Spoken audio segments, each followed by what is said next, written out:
ಪ್ರಜಾಧ್ವನಿ ಇದು ಪ್ರಜೆಗಳ ನಂಬಿಕೆಯ ಧ್ವನಿ. ವಾಣಿಜ್ಯ ಮಳಿಗೆಗಳನ್ನು ಸೀಜ್ ಮಾಡಿದ ಪುರಸಭೆ ಅಧಿಕಾರಿಗಳು. ಗದಗ ಜಿಲ್ಲೆ ಲಕ್ಷ್ಮೇಶ್ವರ ನಗರದ ಪುರಸಭೆಗೆ ಸೇರಿದ ವಾಣಿಜ್ಯ ಮಳಿಗೆಗಳನ್ನು ಬಾಡಿಗೆ ಪಡೆದು ಪುರಸಭೆಗೆ ಈವರೆಗೆ ಬಾಡಿಗೆ ಹಣ ಪಾವತಿಸದ ಅಂಗಡಿಗಳನ್ನು ಪುರಸಭೆ ಅಧಿಕಾರಿಗಳು ಗುರುವಾರ ಸೀಜ್ ಮಾಡಿದರು. ಈ ಸಂದರ್ಭದಲ್ಲಿ ಮುಖ್ಯಾಧಿಕಾರಿ ಮಹೇಶ್ ಹಡಪದವರು ಮಾತನಾಡಿದರು. ಪುರಸಭೆ ಕಚೇರಿ ವ್ಯವಸ್ಥಾಪಕಿ ಮಂಜುಳಾ ಹೂಗಾರ, ಕಂದಾಯ ಅಧಿಕಾರಿ ಶಿವಾನಂದ ಅಜ್ಜಣ್ಣವರ, ಹನುಮಂತಪ್ಪ ನಂದಣ್ಣವರ, ಶಿವಣ್ಣ ಮ್ಯಾಗೇರಿ ಸೇರಿದಂತೆ ಮತ್ತಿತರರು ಇದ್ದರು. ಒಟ್ಟು 3 ಅಂಗಡಿಗಳನ್ನು ಅಧಿಕಾರಿಗಳು ಸೀಜ್ ಮಾಡಿದರು.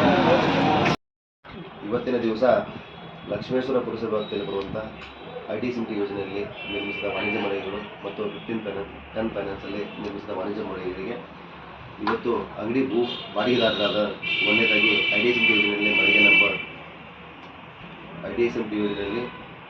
ಮಳಿಗೆ ನಂಬರ್ 1, ಆಮೇಲೆ ಮಳಿಗೆ ನಂಬರ್ 2 ಮತ್ತು ಮಳಿಗೆ ನಂಬರ್ 3 ಈ ಪುರಸಭೆ ಪಕ್ಕದಲ್ಲಿರುವಂತಹ ವಾಣಿಜ್ಯ ಮಳಿಗೆಗಳ ಬಾಡಿಗೆದಾರರು ಒಂದು ಶ್ರೀಮತಿ ಲಕ್ಷ್ಮೀ ಭೀಮಾಶಂಕರ್ ಮೆಕ್ಕಿ, ಆಮೇಲೆ ಪರಶುರಾಮ್ ಎಸ್ ಹಂಜಗಿ ಮತ್ತು ಸೋಮನಾಥ್ ವಿ ಧರ್ಮದಾಸ್ ಅಂತೇಳಿ 3 ಜನ ಬಾಡಿಗೆದಾರರು ನಮಗೆ ಪುರಸಭೆಗೆ ಸುಮಾರು 11,59,750 ರೂಪಾಯಿಗಳನ್ನು ಲಕ್ಷ್ಮೀ ಭೀಮಾಶಂಕರ್ ಮೆಕ್ಕಿಯವರು ಪೇಮೆಂಟ್ ಮಾಡಬೇಕಾಗಿ ಬಾಕಿ ಉಳಿದಿದೆ.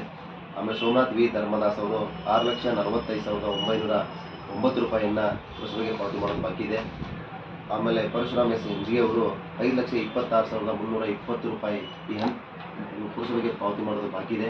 ಹಾಗಾಗಿ ನಾವು ಇವತ್ತಿನ ದಿವಸ ನಮ್ಮ ಕಂದಾಯ ಅಧಿಕಾರಿಗಳು SK ಅಜ್ಜಣ್ಣವರ್, ಆಮೇಲೆ RI, ಆಮೇಲೆ ಕಚೇರಿ ವ್ಯವಸ್ಥಾಪಕರು ಮತ್ತು ನಮ್ಮ ಪೌರ ಕಾರ್ಮಿಕರು ಮತ್ತು ಪೊಲೀಸ್ ಇಲಾಖೆಯ ಸಹಯೋಗದೊಂದಿಗೆ ಇವತ್ತಿನ ದಿವಸ ಈ 3 ಅಂಗಡಿಗಳನ್ನು ಭಾಳ ಬಾಕಿದಾರರಿದ್ದಂತೆ ಅಂದರೆ ನಮಗೆ ಯಾವುದೇ ರೀತಿ ಪಾವತಿ ಮಾಡದೇ ಇರುವುದರಿಂದ ಇದರಿಂದ ಪುರಸಭೆಗೆ ನಷ್ಟ ಭಾಳ ಆಗಿದೆ. ಅದಕ್ಕೋಸ್ಕರ ಆಡಳಿತ ದೃಷ್ಟಿಯಿಂದ ಆಮೇಲೆ ಸರ್ವತೋಮುಖ ಬೆಳವಣಿಗೆಗೋಸ್ಕರ ನಾವು ಲಕ್ಷ್ಮೇಶ್ವರ ಪಟ್ಟಣದ ಅಭಿವೃದ್ಧಿಗೋಸ್ಕರ ಈ ಅಂಗಡಿಗಳು ಭಾಳ ವರ್ಷದಿಂದ ಬಾಕಿ ಇರುವುದರಿಂದ ಇವತ್ತು ನಾವು ಅವರಿಗೆ ಬಾಡಿಗೆದಾರರಿಗೆ 2ನೇ ನೋಟಿಸು, 2ನೇ ನೋಟಿಸು ಮತ್ತು 3ನೇ ನೋಟಿಸು, ಅಂತಿಮ ನೋಟಿಸನ್ನು 3 ಹಂತದಲ್ಲಿ ಅವರಿಗೆ ನೋಟಿಸನ್ನು ಕೂಡ ಜಾರಿ ಮಾಡಿದ್ದೀವಿ.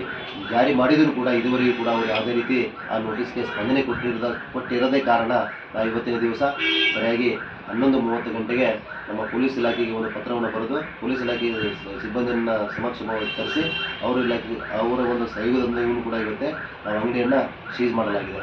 ಅದಕ್ಕೋಸ್ಕರ ಯಾವುದೇ ರೀತಿ ಅಮೌಂಟನ್ನು ಪೇಮೆಂಟ್ ಮಾಡದಲ್ಲಿ ಮುಂದಿನ ಸೂಕ್ತ ಕ್ರಮ ಮೇಲಾಧಿಕಾರಿಗಳಿಗೆ ವರದಿ ಗಮನಕ್ಕೆ ತಂದು ಅದನ್ನು ಪೇಮೆಂಟ್ ಮಾಡಿದ ನಂತರ ಅವ್ರಿಗೆ ಮುಂದಿನ ಸೂಕ್ತ ಕ್ರಮ ಜರುಗಿಸ್ತೇವೆ ಅಂತೇಳಿ ಇವತ್ತಿನ ನಮ್ಮ ಪತ್ರಿಕಾ ಮಾಧ್ಯಮದವರಿಗೆ ನಾನು ಹೇಳಲಿಕ್ಕೆ ಇಚ್ಛೆಪಡ್ತೇನೆ.